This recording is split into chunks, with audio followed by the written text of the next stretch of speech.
El Palau de les Arts Reina Sofia presenta la nova temporada amb 64 jornades d'activitat artístiques i més de 160 sessions didàctiques.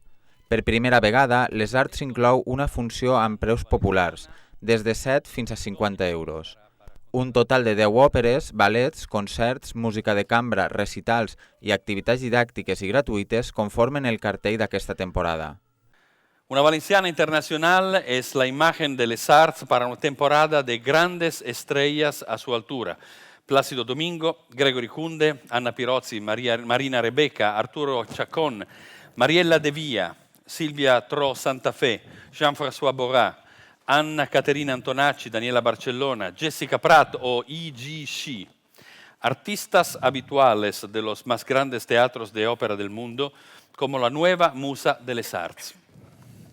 A més, creixen les activitats gratuïtes amb dues propostes innovadores, les arts volants i Mozart Nacht und Tag, a més de la tradicional jornada de portes obertes i la nit a les arts, la nit en blanc del Centre d'Arts.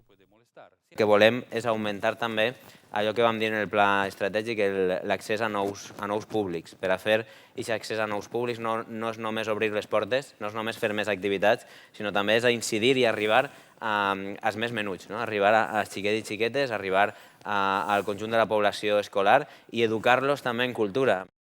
L'augment de l'activitat didàctica és un altre dels pilars de la nova temporada, amb més de 160 sessions d'activitats, 40 més que el present curs, i amb una previsió d'assistència que superarà els 12.000 estudiants que fins a la data han passat per les arts.